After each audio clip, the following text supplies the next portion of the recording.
we were talking earlier today, and out of nowhere, you bring up John Tyler, and I got a grin on my And, face. and your ears perked up. You were like, "Oh, I know a little bit about that guy." And I so just I'm like, might. "Okay, well, considering how constitutional he turned out to be, especially before he was president, uh, I shouldn't have been surprised."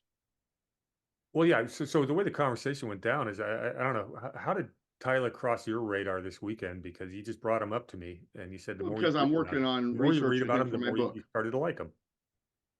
Yeah, and like I said, I had, like most Americans, I really didn't know much about the presidents between uh, Jackson and Lincoln. I probably know more about them than the average person out there. I could name them.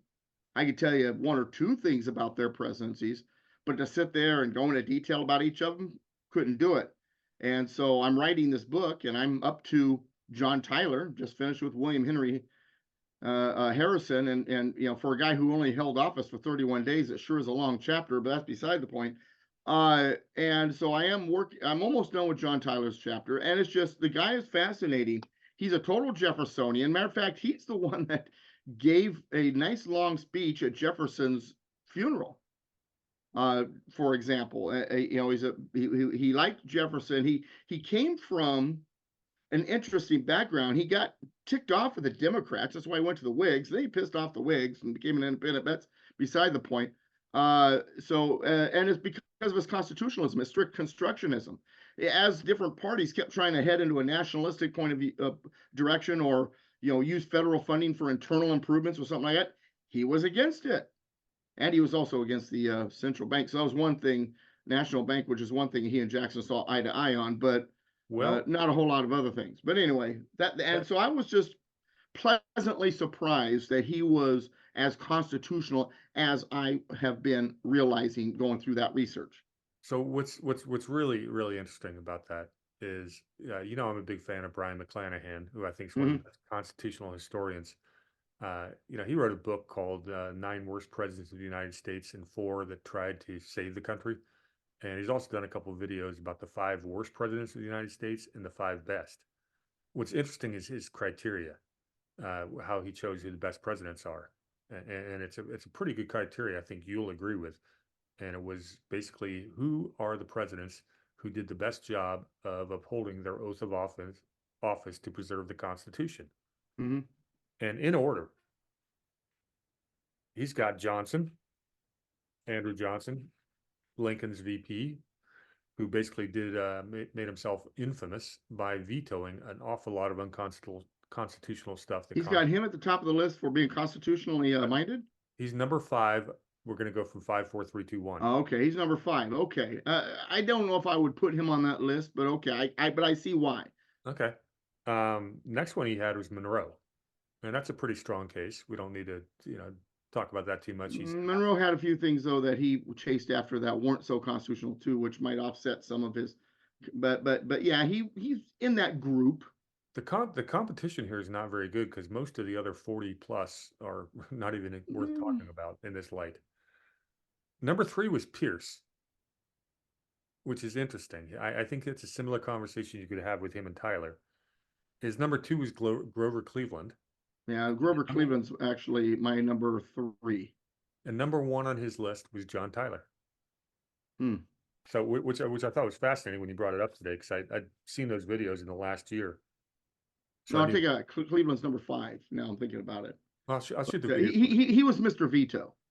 Yeah, well, that's the whole point. That's what you want a president. Yeah, he was Mr. Veto.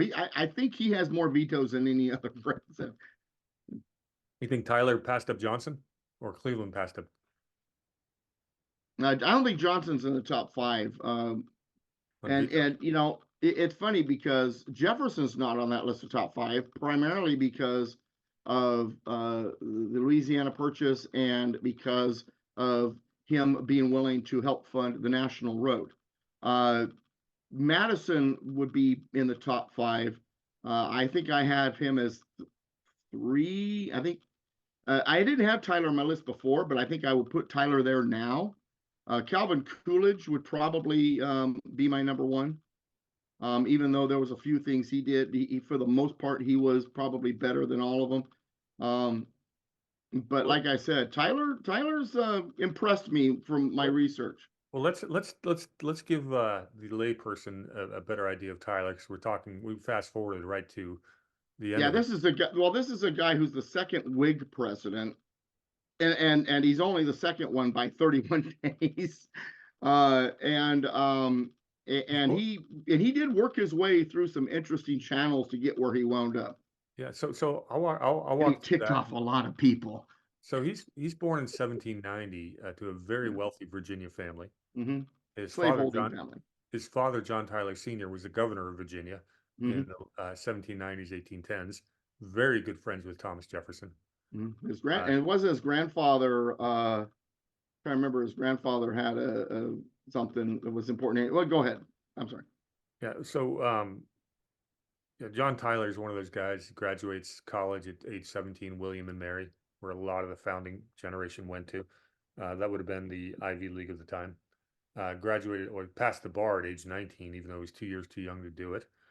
So Yeah, he's, but the judge that was doing the questioning failed to ask him his age. yeah. Whether or not that was knowingly, who knows? Well, considering his father was the governor at the time, I don't know. You could make your Yeah, own guess. there might be something there. But there's a lot of really fun facts about him. So he runs for Congress or state legislature at the age of 21 and wins. At Mhm. the age of 26, he serves in Congress for I think like 5 or 6 terms. A big believer in states' rights. Mhm. Uh, if you listen to some other historians, they're going to tell you he's one of the worst presidents of all time. They're going to say, yeah, he owned over 30 slaves when he was president. That's Yeah, true. well, we gotta remember most of the historians also were influenced by the left. That's beside they left Lincoln. Oh, sure. But anyway, go But ahead. yeah, I'm just throwing it out there. But Yeah, well, most of them will say Coolidge was weak too. you mentioned the most important part about him is he was a strict constructionist. Hmm. He believed that, to really put it into context, it's constructionists versus what they called consolidationists. Or a constructionist believes if the Constitution doesn't say the federal government can do it, they can't. And a consolidationist thinks that if the Constitution doesn't prohibit the government from doing it, they probably can. And this, Interstage left, Woodrow Wilson, FDR, and about every Democrat since. well, exactly, pretty much 14th Amendment, we can do that all for an hour. But and that's a huge slippery slope. And obviously, that's not what the founding intent was. That's just what the courts have decided to find out of convenience in the 20th century. That's why Tyler's a great constitutionalist, is he wanted to limit the power of the federal government. Yeah, and I can't count how many times I've read that he stood against, while in the Senate or the House, and as president, stood against any proposal for internal improvements, which of course brings to mind James Madison's, veto of the bonus bill in 1817. Exact same mentality. That's part of the reason why I kind of slap Jefferson down, is because he actually, agreed to funding for the national road, which was unconstitutional. And Tyler over and over and over stood against, using federal funding for internal improvements, or even William and Mary when they were talking about doing something to save that college because the missions had gotten really low. And there had been talk about the federal government maybe helping out, and he's like, no. And instead, he's the one that actually made a proposal on how they could improve, their standing. They followed his proposal, and then William and Mary the following year had the largest enrollment they'd had since the school had gone into being. And after it had gotten so bad, they were even talking about moving it from Williamsburg to Richmond at the time. But So so so yeah. so going back to the history, 'cause it's fascinating. So he serves in Congress, and as you mentioned earlier, he leaves the Democrat Party over for a Mhm. number of reasons and joins the Whig Party. The Whig Party is the predecessor of the Republicans. Sort of. They had their flaws, but it's basically a northern political party in Yeah. the Well, center. the Whig Party, though, the thing that united them the most is they all hated Andrew Jackson. Well, yeah, and that's exactly right. Right, and where it's interesting is why Tyler and Jackson didn't get along, and a lot of that had to do with the central bank. Um, that being said, when he was president, Tyler is one of his biggest vetoes. In fact, the reason the Whig Party kicked him out of the Whig Party while he was president, he was known as the president without a party because he left the Democrat Party. The Whigs kicked him out while he was serving as president because he vetoed the Whig Party's attempt in 1941 to institute another central bank. Right. Yeah. Well, he was against a central bank, but as was Jackson. But the reason why he got into with Jackson over the central bank is because Jackson was trying to kill it through executive order, the executive fiat, so to speak. And Tyler believed that was completely a legislative function that the president on his own could not just executively blink the bank, as much as he hated the bank, couldn't just blink it out of existence through his executive fiat. And so, and that's where, you saw, along with other reasons, where Tyler and the Democrats started to butt horns. But then, like you said, he hated the bank. He didn't believe that it should be done through executive fiat, so he agreed with Jackson. It was how he did it that was the problem. And then once again, the Whigs wanted to bring it back, and he knew it was a bad thing. And for those of you who are not familiar with this part of history, the Bank of the United States, which existed twice for about 20 years, the first one 1791 to 1811, and the second one from 1816 to 1836. It really 1832 is when it was vetoed. Its recharter was vetoed, but it was about 1836 when it finally bleeped out of existence. It was basically the forerunner of the Federal Reserve. It was a very similar monster, Leviathan, and Tyler stood against that. If Tyler had been around in 1913, he would have been the loudest voice against the Federal Reserve. Yeah, and that's to his credit by a long shot. Absolutely. So he leaves the Democrat Party in 1936 and becomes the Whig vice president, dual candidate in 1940 or 1840. Little reminder, back then, elections were done a little bit differently. You voted for parties, you didn't vote for individuals. So most of the country, well, Tyler was pretty well known because he'd been very vocal in Congress, but the whole Tippecanoe and Tyler too, which is to this day is considered the most fun campaign ever run. The Whigs had a good time with that. Yeah. They win, and of course Harrison dies 1 month into his office. So Tyler becomes the first president of the United States. Harrison reminds us all of that old understanding: change your wet clothes after you are stuck in the rain. Was he died? What, he died of pneumonia? Is that what it was? Yeah, he died pneumonia in his left lung. Yeah. So he becomes president, and he had a famous meeting with Clay. Sorry, what's Clay's first name? God. Henry Clay. Henry Clay would also be Kentucky guy. He was the and he's really the founder of the Whig Party. Yeah, we also became the founder of the Republican Party ideologically, because that was Lincoln's mentor. Right. But Clay was his methods were dubious. Let's put it that way. Oh, without a doubt. As bad as the Southern Democrats were, Clay was equally as nefarious. Oh yeah. Yeah, I mean these people were playing. He was fierce and in my opinion, in a bad way. So he comes into, when all of a sudden Tyler comes in, becomes the president. He has a meeting with him and basically thinks he's going to bully him around. Say, here's what Congress wants. We want a weak president, and so Congress can pass whatever the hell they want.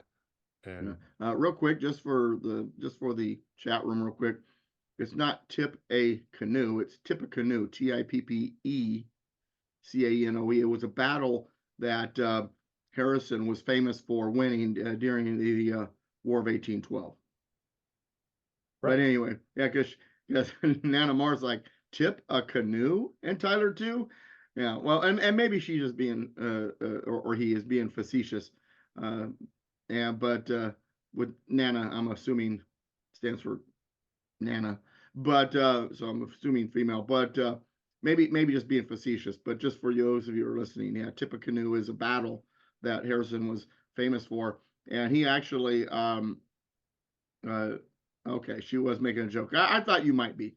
But I wanted to say something about it anyway. But his military record is a part of what they used to get his popularity back up when he was on the as vice presidential running mate ticket. Anyway, go ahead. There's a comment there from True Patriot Doug talking about Henry Clay was known as the great compromiser. for his efforts to reach political compromise and divisive issues like slavery. Yeah, those compromises didn't work out too well. Remember, And sometimes I don't want to compromise. I want to defeat the enemy. yeah, the Missouri. And when you got guys that compromise too much, they're called lukewarm. Yeah, let me just go ahead and talk about that Missouri Compromise because that was a big part of Tyler's presidency. Um, that's when it went down, and I actually just happen to have the map uh, handy here, so I'm going to share that. So what you had in 1846, this is a few years later, at the beginning of the Mexican War, you had the free states. There were 14 of them in the North. You had the slave states, which there were 15 of after Texas was finally annexed, and Florida. Both happened during Tyler's administration, and he fought pretty hard over the Texas and Florida issues. In fact, I think his crowning achievement diplomatically was how we annexed Texas. And they did enter as a slave state. This is post-Missouri Compromise. Missouri Compromise was a mistake for many reasons. The big battle was not unconstitutional for many reasons. Well, there you go. But really, the big battle was not. They weren't trying to ban slavery in the states where it already existed, which included like New Jersey. They wanted to contain it. It was they didn't want the future states that were going to be added as manifest destiny spread west. They wanted the future states to not be slave state because that was all about congressional power. Well, but part of the problem too, and a lot of people don't know this about that part of history, is when it came to the slave states, the slaves were associated with agriculture. And so as agriculture, if you've ever been involved in farming, you rotate your crops and you rotate the land you use and so on and so forth. And what was happening is the land that were in the slave states was getting used. It was overused, and they needed new fertile grounds. And everything south of the Missouri southern state line, well, you're talking West Texas, you're talking New Mexico, and you're talking Arizona, not exactly the most fertile farmland. So the southern states, because they wanted to expand the farmland, the agricultural part of what they were all about, they were eyeing Kansas and Nebraska. And that's really where, for that purpose. And meanwhile, in the North, they are afraid, and this is something else nobody talks about. They are afraid about the slave states moving northward because they didn't want freed slaves to wind up in the North taking their jobs. So there's this battle to try to keep the South in the South. And the South saying, no, we need to head northward as we go westward because we need the fertile farmland. And so so Kansas and Nebraska kind of became that what do you call it? That turning point where, or no, that fuse. That's really what it was a fuse for an explosion that wound up leading to bleeding Kansas and a few other things. But anyway, continue, please. Well, that's why this map's so fascinating, because if you look at all the yellow here on the left, remember this is a map of 1846. Remind me, what year did California become a state? 1850. So just a few years later, all this yellow starts to fill in as well, mm-hmm. in the Oregon Territory. So this happened very, very quickly. And so there's a big debate. It's about political power. Yeah, Florida didn't even become a state until 1845, even though it was a territory since I think it was 1821 or 23 or something like that. Yeah, and I got a couple of other fun maps that show this stuff. Let me just go ahead and pull them up as well. This is basically the southern states at the time of the when they and understand that is not the slave states, that is the southern states which seceded. Remember that on that northern periphery area, just north of Arkansas, Texas, Tennessee, and Virginia, is a whole string of slave states that remained in the Union. One of them, West Virginia, who re-entered the Union in, I believe it was 1863. So you've got, Missouri, Kentucky, West Virginia, which, entered the Union later because it seceded from Virginia, Maryland, Delaware. And while most maps won't show you New Jersey was technically a slave state too, although they only had like 16 slaves. Very good. Yeah, you got West Virginia right. You originally said they re-entered. No, they entered during the Civil War, which is one of the best arguments of why the war was never about slavery. Yeah, they entered the Union as a slave state halfway through the war. Yeah, most certainly. Well, in Washington, D.C., the capital of the North, if it was a war about slavery, then why did they not fully abolish slavery in Washington, D.C. until 1862, the year after the war started? And 1866, the last slave was freed in New Jersey. Yeah, Uh, New Jersey, and see, all your maps will not show New Jersey as a slave state, but it was, one last and map they to were the last state to get rid of slavery in the United States. Yeah, it's very interesting. one last map to show you, because this was in 1843, and you see all the different states. And so when Texas is being annexed, it was a big chunk of the United States. This is what Tyler was all about. That was his biggest diplomatic victory. Is he was able to avoid. The other thing he did was he set the stage for Hawaii becoming a state. The British had claimed the Hawaiian Islands, and diplomatically, he told the Brits to get the hell out. We need that to stage, for refueling and stuff like that for our shipment in the Pacific, which England had no business being a part of. It was too far from their home. So we were able to actually take Hawaii. They were a sovereign state for 50 years, or their own kingdom, before 1898, when we decided Hawaii needed to become a state. But that was going to be a British colony. And within a year, Tyler was able to diplomatically end that infestation. So I thought, he's a very interesting guy. My favorite fun bit of trivia about Tyler, stop me if you've heard this, but remember I said earlier he was born in 1790? Mm-hmm. And I have to double check it, but as of about 4 or 5 years ago, he actually had 2 living grandsons. Think about that. Someone who was born in 1790 had just 2 generations down, people still alive in America. And the way That's interesting. yeah, the way that went down is his first wife, which he married for social. Was very young, I'm taking it. His first wife, they had eight or nine kids, depending on who he Right. was. Okay. Yeah, I remember that. Okay. His first wife, she passes away. Mm-hmm. There's a famous story that they're on some kind of boat, and they're going past Mount Vernon on some holiday. It might have been 4th of July. They fire off some cannons right in front of Mount Vernon to celebrate, General Washington. The cannon has a malfunction and explodes. A couple of people in his cabinet die. A senator gets thrown in the water. His young daughter, who's like 21 years old at the time, Tyler saves, and they end up getting married about a year or two later. She becomes his uh, uh, wife and ends up having 8 more kids or 7 more kids.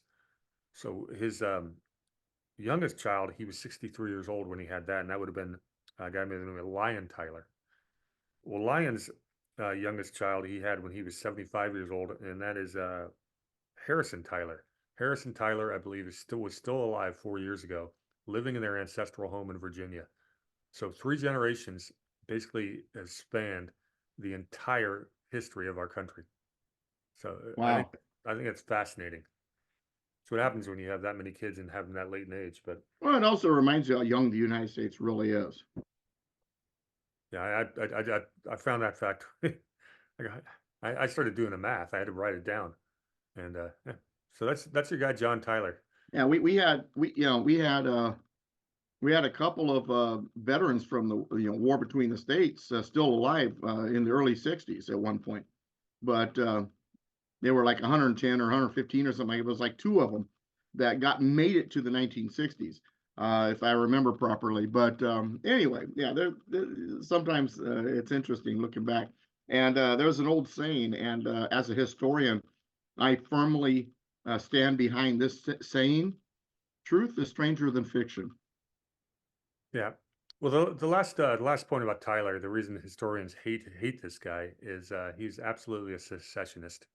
He would end up joining the Confederate their Congress.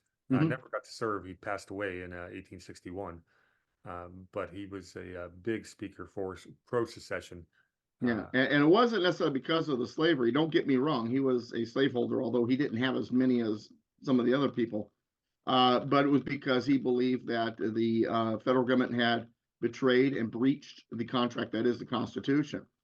He believed in secession for the right reason. yeah, he's a states' rights guy all the way. I mean, he was Mm-hmm. pretty consistent, and his father was too. Interesting thing about his father, John Tyler Sr. is he was against ratification of the Constitution. He was an anti-federalist, and he had a pretty loud voice. He was a powerful man in Virginia from a wealthy family. Became the governor of Virginia. He did not trust that the Constitution would be followed within the limits that it was presented. So, you can look back now in 2020 hindsight and say, was he correct? Perhaps. Right. So a remnant in the chat room asks, has there ever been an American generation that did not see a war? No, in between, let's see, you got the Revolution, then you got the War of 1812, you've got the Seminole War, then you've got the Mexican-American War, and there's a couple of other things thrown in there too. I'm just giving you the more major ones.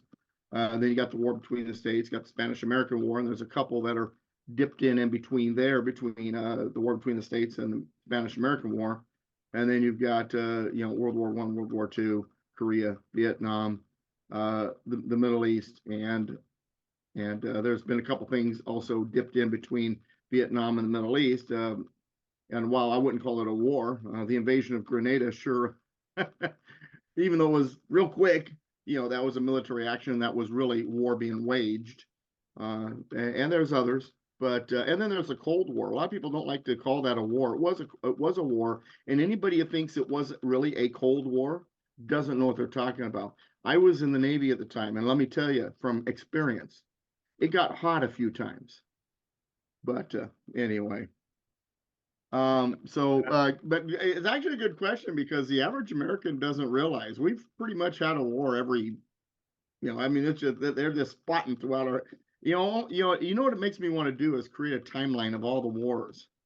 And because my curiosity now is there a decade, any of the decades that gets all the way through the decade without war touching it?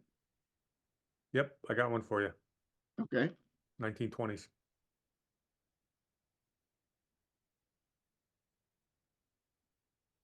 I think you're right. I don't think there was any military actions during the 1920s. That's a good one. I cheated. I've actually gone through and done that timeline before. So okay, that's the one you found, huh? The one that was the best example. It really depends on how you interpret the time between the Civil War and the war to prevent Southern war between the states. The war to prevent Southern independence and the War of the Spanish. And the War of Northern Aggression. Yeah. Is that 33 years, or what do we consider the Indian Wars for those 33 years? Because they definitely happened. Yeah. There's a whole bunch of the different Indian wars. The Seminole War being the biggest and the longest, but there was a war with the Iroquois. There's a bunch of them. Yeah, if you don't recognize the fact that officially they were actually a sovereign nation, is it really a war? So yeah, they were wars. They certainly were. I mean, that's how Jackson Seminole War. That's how Jackson really got on the map. But anyway, fun stuff. Well, we've done enough on Tyler. You got some more topics? No, that was fun, and I didn't go spend as much time on Tyler with my end of it as much as I thought I would. But no, that was fun, and you've got a lot more on Tyler than I suspected, and one thing that kind of caught my attention that I knew, but I didn't fully know the breadth of it. So, which is, the fight between him and the Whigs there in 1841. I knew a little bit about it, but you went in a little bit more detail, and I appreciate that. But okay, very good. That was, so when did World War I end? Asked Digadan. You gave him 1919, right? Well, technically 1918, but the Treaty of Versailles was 1919. Right. So, right. They were still fighting until 1919. Well, and here's the thing too. You go further back in history. I mean, how many times were there battles after wars were over because word just hadn't gotten out yet? Like like the Battle of New Orleans, stuff like that. Where Jackson once again got some of his kudos. Well, there's probably some Japanese on some island in the Pacific still fighting that war. Yeah, there were two battles after the Treaty of Paris that were in the Revolutionary War that were fought after the treaty. Blue Licks and Arkansas Post. But they were, down in that southwestern kind of frontier, and they hadn't gotten the word yet that the war was over. But anyway,